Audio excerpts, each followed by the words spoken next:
Greetings everyone and welcome back to the NSDS Racing Series and From the Depths. I am Chromoid and I'll be your host today as we watch 6 more racers take on the drag course. As the name implies, this course is completely straight with no turns in it. However, it is filled to the brim with deadly obstacles and many racers find themselves surprised and disappointed by how quickly they get taken out in such a short distance. And now, for your viewing pleasure, here are today's 6 racers. This is the Vector by Tomson. He claims to have stolen this military experimental craft from its birth and reworked it for this race. What a ballsy dude. Next to him is the White Flayers AI submission, the Juggernaut, piloted by the infamous Scarred Witnesses. Beside them is Skullsploder's Trident Mk.III, looking for another win in his second race. Fourth position, the J001BA by AdNecrias, piloted by Sonoshi. Next to her, the Hafnium by Cythphn.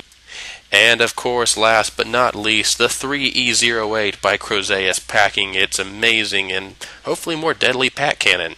Those are your racers for today, ladies and gentlemen. Let's stop jabbering and get on with the fighting and the racing. Racers ready?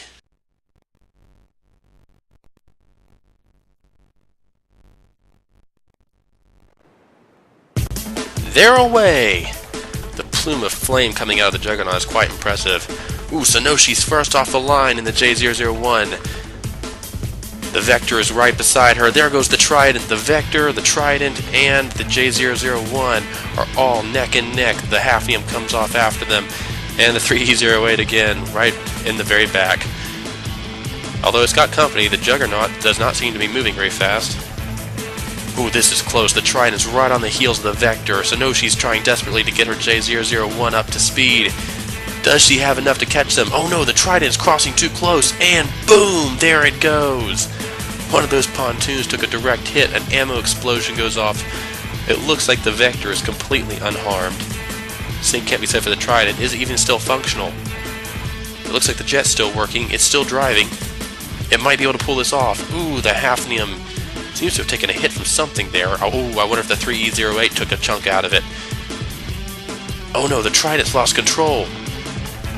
The Trident's gonna hit the cliff. Come on, turn. Ooh, so close. Some masterful driving there by the Trident's pilot. The Vector's getting dangerously close to those nuclear mines, though. Looks like it's got a good path. Now Sonoshi's neck and neck with the Hafnium. The J001 is giving it all she's got, but she's not making a wise choice here. She's trying to go straight over a nuclear mine. One of the missiles gets one of the mines, but it looks like Sonoshi's going to hit the other. Oh my goodness, there it goes! The J001 goes up in flames. Oh no, the Hafnium just ate one too! The Hafnium is gone, ladies and gentlemen. Both ships blown apart in an atomic blast. That is definitely an unfortunate turn of events. The Trident is skimming around the outside of the danger zone, it looks like. The pilot has regained control of his craft. That's quite an impressive build right there. The Juggernaut has gotten off course, it would seem, or the knocked off course, one of the two. Is heading for the hills. Oh dear, the Hafnium and... Oh no! Oh no, the Trident just hit a mine. Or did it? Well, the jet trail says it hit it, but it looks perfectly fine. The Trident's unharmed. Such speed, such power, that is impressive beyond belief, but what's even more impressive is the Vector, which is not only outdistanced its opponents, it's outdistanced the missiles, the nuclear mines, everything, and is going straight for the gold. That is one heck of a design by Tomson. How's the Trident doing? Oh no! Oh, it looks like that mine did get something after all. Something critical got damaged and the Trident lost control for the final time and hit the mountainside. Well, that's unfortunate. And the Juggernaut also has lost control. I wonder what it hit. The White Flayers are not well known for their ability to make controllable craft. They're good with rams, they're good with speed, and that's about it. They don't tend to... Even going in straight lines is a bit challenging for them sometimes. Oh well, maybe they'll get another chance later on. But my goodness, the Vector knows the name of this game. This is a drag strip and this is a drag race, and the Vector is going straight and as fast as it can for that finish line. And ladies and gentlemen, in very short order, I believe we have got our winner for this race. Yep, there's the buoy, there's the line, and congratulations Tomson, your Vector has just claimed victory on the drag strip. That's going to be 5 points for you. And All that remains to be seen now is if any sort of points can be gained by anyone else. The course took out so many early on, we may not have anyone else getting points. You get 1 point for finishing with 80% or more of your health remaining, or even if you don't finish, you still get that 1 point. But, well, the J001 and the Hafnium have both been despawned. I don't, and the Trident has been despawned, so that means that there's only 2 other ships that are eligible for points, and only one of those seems capable of actually getting to the finish line by this point. I keep calling them the Onyx Watch. The White Flayers are struggling. They seem to be inclined to hit the hills more than the water. Looks like a missile strike just hit the 308 a little bit there. May have damaged the propulsion. It's not moving as fast as it used to. Well, even if that weren't the case, I have a feeling that's going to be in just a second here. That's a huge swarm of missiles coming for it. Although they seem to be more interested in what they see over here, which I don't know. Oh no, they changed their minds. Oh dear. Well, not many of them hit it, and it's got laser point defense, so it was able to mitigate some damage there. The metal armor is definitely doing its job. The jets are embedded in the armor, so it's very hard to hit them. What's it been shooting at? Oh, it's been shooting at this silo. That's where the missiles are coming from. Oh, when it just reloaded. That's going to be a lot of pain when it hits. Oh! But it doesn't matter. The pack has just spoken. Let me tell you, when that thing actually hits, it hits like a freight train. And there goes the silo. The silo's destroyed. Well, Chrozayis, I guess your design kind of worked there. It neutralized that threat for good. It just needs to be a little bit faster if it really wants to compete. It's, 15 meters per second. That's not good. It should be doing 32. It's definitely taking some damage. Now we're coming up to the Death Spinner, and we see again the Vector just careening out of control. I'm going to go ahead and turn it off here so we don't have any issues hitting the terrain. Oh, I probably should mention, in case you're wondering why it hasn't exploded, the Vector has a rubber cage all around its hull, so it can actually just climb mountains without any problem. Which is a great design in this sort of event, because the AI is already drunk and it doesn't really know the difference between a tiny little island and the water. So yeah, that's a very clever design. Unfortunately, it looks like the jets do not turn off even after I turn the AI off, so I don't know what we're going to do about that. Just let it go, I guess. Another missile swarm. Yep, there are 2 silos out here, not just one. And these locked on right from the get-go. Oh dear. The point defense is doing what it can, but that was a huge strike right there in the back. I see only structural beams coming off though, so hopefully nothing too critical is damaged there. And now the 3E08 is making a curious choice. It's making a hard left. The buoy is straight ahead of it to the right. I don't know why it made that. Oh no. Oh, those jets didn't turn off, remember? And so it's launched the Vector straight up in the air. I think the pilot, the 3E08, in his maniacal state has mistaken Tomson's Vector for the buoy, and it's going to go straight for it, which means it's going right into the Death Spinner. Oh. Wow, that's impressive. Usually a Death Spinner is the last thing that any craft sees, but it looks like the 3E08 has managed to take that hit just fine. I'm afraid the same won't be able to be said for this next blow. Oh, this is like batting practice for the Death Spinner. Oh, jeez. Well, I don't know what to do here. The Vector is clearly... well, is it the Vector? Or did the 3E08 choose to go this way? I'm not sure, ladies and gentlemen. I think that the Vector may be distracting it, but I can't know for certain. We'll come back after a judge's decision on this. Well, the judges have spoken, and it's been decided that the Vector was indeed distracting the 3E08, so we're going to give it another chance, starting it back from the point where it started to deviate from its original course, and see what happens. If it goes back into the Death Spinner this time, well, it deserves what it's going to get, but it looks like, yep, it knows better. It's not going to go there. I mean, the Death Spinner is there to kind of be in the way, but only if you have a lot of racers or if someone's making a very unwise choice. It's not smack dab in the middle of the course for a reason. But anyone who's going straight for the finish line usually can avoid it. Yeah, well, I say usually. 3E08 still wants to shoot at it. That's heavy armor, 3E08. And those are rams. Please don't hit those. I can't save you twice. Yeah, I know it may seem a bit shady, but I feel like this is in the best interest of the 3E08. The vector, when I checked it, was absolutely higher than the buoy.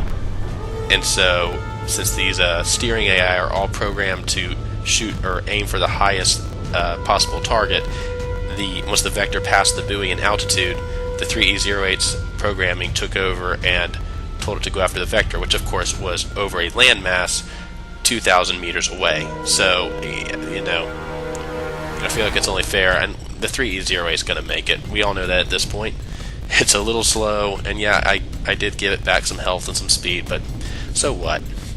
The only thing left that were going to hurt it were missiles, and it's already taken care of both silos, as I showed earlier, that there was a second silo on the right side, and the 3E08 blasted that one to Kingdom Come as well.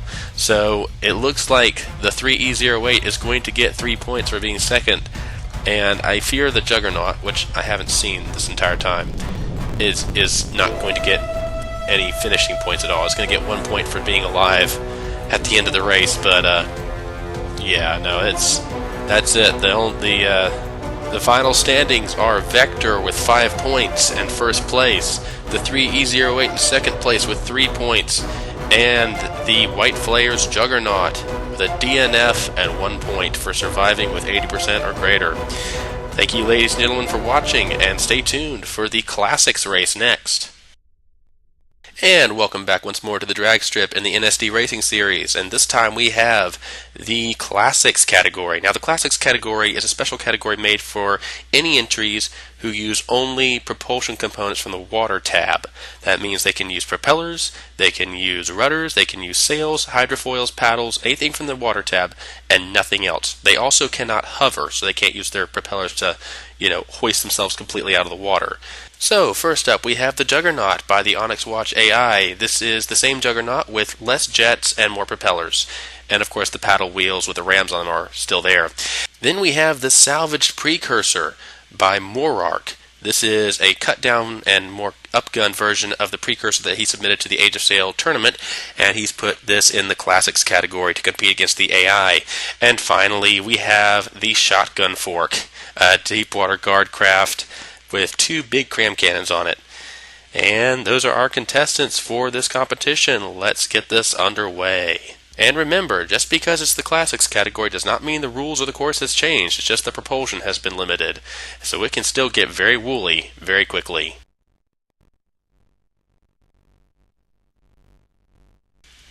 The racers drop into the water, and it is on. The plume of flame goes up from the Juggernaut once again as it settles into the water. The spinners start up. The Precursor turns towards the Juggernaut. That's probably an ill-advised maneuver. It certainly has more guns, but the Juggernaut actually has the advantage of being able to use its only weapon first, because, of course, rams can't be shut off. They're just a passive weapon, and if you happen to impale yourself on them, well, that's just sad times for you, Precursor. Oh, maybe it's... Oh, no. It won't scoot by on that. No, sir. Oh, no. Oh, the Juggernaut did not get to do this in the open race because everyone was much faster than it. But in the Classics, where only paddles and propellers are allowed, oh, down to 90% already. Well, 90% only? That's impressive. The Precursor is a lot tougher than it looks, but the armistice period is about to end, and the Shotgun Fork wants a piece of this action. And those are HE crams lining up on a wooden ship. That's not going to be a pretty sight. Of course, you should see what happens when the fork decides to shoot itself. It's pretty hilarious. Ooh! Even wood has some armor value to it, I guess, and those have no penetration, so the high explosive shells bounce harmlessly off the wooden armor. Yes, of course, from the depths, why not? But the damage has been done, I think. Oh dear. The Precursor is free. It has managed to upend the Juggernaut, but the Juggernaut has done Juggernaut things to the side of that Precursor. I'm impressed it's still sailing. Of course, the pontoons on the side do help, and there is an explosion from the HE crams. Of course, wood does not take too kindly to explosions, even if they are small caliber, which those cannons are, but oh dear. And then now the fork is right behind us, just going to plug away. Well, I thought it was. It's apparently not interested in shooting at the precursor, it's shooting over it. Oh no. Oh no. Well, I can say this, the Juggernaut does not have any steering when it's upside down, but it can still travel forward, and it's going to nom nom nom nom nom nom on the fork. Oh. Oh, oh, oh, that's ugly. Oh no. Oh, I hope no one's in that cabin. I hope no one. Oh, jeez. And I made these things. I actually haven't. I mean, I've made them. I haven't actually tested them on other ships. Oh, I feel really bad now. I mean, those are both. I made those for competition reasons. If you don't have enough players, you put in some AI opponents to face off against them. But that's brutal. I can't say I'm too thrilled with that. I mean, it's good for the show, but oof, chills, man. Well, not only is the precursor still floating and still moving and not despawning after being eaten alive by the Juggernaut, it still has its gun, and so it's firing at the Juggernaut. And the Juggernaut, I know it looks pretty tanky, but believe me, it's not.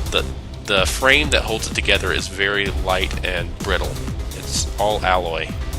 The only metal's on the spinning drums that have the paddle wheels and the rams on them. So yeah, it's not quite as sturdy as one might think. Like, against some things, like missiles, it's decently armored because they hit one of those spin blocks and it doesn't do anything. But that cannon's probably going to do a lot to it. That's a kinetic. It's like a kinetic sabot cannon, and it's a 6-barreled gun, meaning it can cool down and fire very, very quickly. And yeah, sure enough, the precursor's underway. Its laser array on the top has gotten wrecked, but the cannon still works, and it's, of course, the Juggernaut's upside down, so it can't actually steer itself. It can just flail around. That may be a design oversight on my part, but yeah, whatever. It's for funsies. And the precursor took the blow and got away with it, so I'm impressed. I thought for sure it was going to be the end of it when it veered into the Juggernaut's path. Yep, just stripping blocks off one shot at a time. The Juggernaut can't do anything. It's going to be stuck here, so it's the precursor's race to win. It just has to be careful not to run into any of the other course obstacles out here, like those nuclear mines. And if you were watching the last race a few minutes ago, you know already what those mines can do to metal and alloy ships. I don't know. Oh heck, I know we all want to see what happens when a big wooden ship hits one of them. I know Mourark probably doesn't want to. His poor ship has been through quite enough already, but there will be blocks. There will be blocks in the water if it hits one of those mines. Of course, if it hits them with that nose, which is already pretty much completely gone, it could still walk away from it relatively unharmed, because the nose, as of now, probably doesn't have anything useful. I think it contained the system for the laser array, and as you can see, that's been effectively disconnected, so there's really no point in keeping it around, aside from aesthetics and maybe some lift. So if it loses the nose, it'll probably be okay. I mean, if it loses too many hit points, it'll despawn, but I don't know, it's got a lot of blocks. Oh, and here we go. I was talking about that. It looks like it's going to hit a nuclear mine right on the nose, as it were. Hello? Mine? Excuse me? What just happened here? Did the... How are you doing that, precursor? What in the... Wow. Wow. Somehow the precursor has managed to perch itself on top of a tactical nuke and not blow itself to smithereens. I am beyond impressed. It has taken a direct chomping from the Juggernaut and survived. All the missiles are going to miss it and blow up that nuke instead. And it's managed to even perch its nose daintily atop of a nuclear mine and not set it off, while still firing backwards at its only remaining opponent. Wow, that's quite an impressive build. I mean, I know some of it's random, and but that's still, it's still alive. And honestly, at this point, I don't think it should be. Excuse me. Unfortunately, it seems that most of its propulsion was in the front, and it's gotten stuck. And now it can't get itself off. It's just going to be stuck there until... yeah, I think it's about to be unstuck very soon. As soon as that missile launcher reloads, it's going to fire straight into the nuclear mine, I think. Oh, and there it goes. Yes, I was afraid of that, and now it is definitely too damaged. No, hold on a second. That was 56%. That was 56%. The precursor's still alive. It can still travel on. Oh no. So it can now add took a nuclear mine to the face and walked away to its list of achievements. Wow. I mean, it's barely moving now, but it's not only still capable of floating, not only is it not despawning, it still has a gun that fires. Oh, please don't end this by hitting another nuke. You've made it so far. I mean, you're only a quarter of the way down the track. Oh no. Oh no. Okay, maybe it's gonna miss. It's gonna. Oh. Well, it will miss, but those missiles won't, and that might be enough. Hold on, let's check. Yeah, 54%. Oh well. It was really only a matter of time. There's a bunch of missiles up ahead, and if it's already that low, it wouldn't take many of them to bring it down. Well, that's unfortunate, but Mourark, it looks like your precursor took one heck of a beating, but just couldn't quite get itself to move fast enough and nimbly enough to avoid being taken out by the course and by its opponents. Whoop, phone alert there. In fact, I think with the despawn of the precursor, the only remaining racer in this race... Yep, it is despawning. And there it goes. Oh well. Better luck next time, Mourark. But that means that the only remaining racer in this race is the Juggernaut. And the Juggernaut is pretty much incapacitated. I think. I haven't seen it. What are you doing? Oh, yep. It's gone backwards and flipped up against a wall. So it's going to get 1 point for surviving to the end of this race with 80% or more of its health remaining. But no one else is going to get anything. So that's the end of this Classics category race. So thank you all for watching, and thank you to those of you who participated. And hey, if any of you viewers want to participate and don't know how, click on the link in the description below to see how to join. Until next time, this is the Nether Speed Demon Racing Series. I have been Chromoid, and I will see you in the next episode. Bye-bye.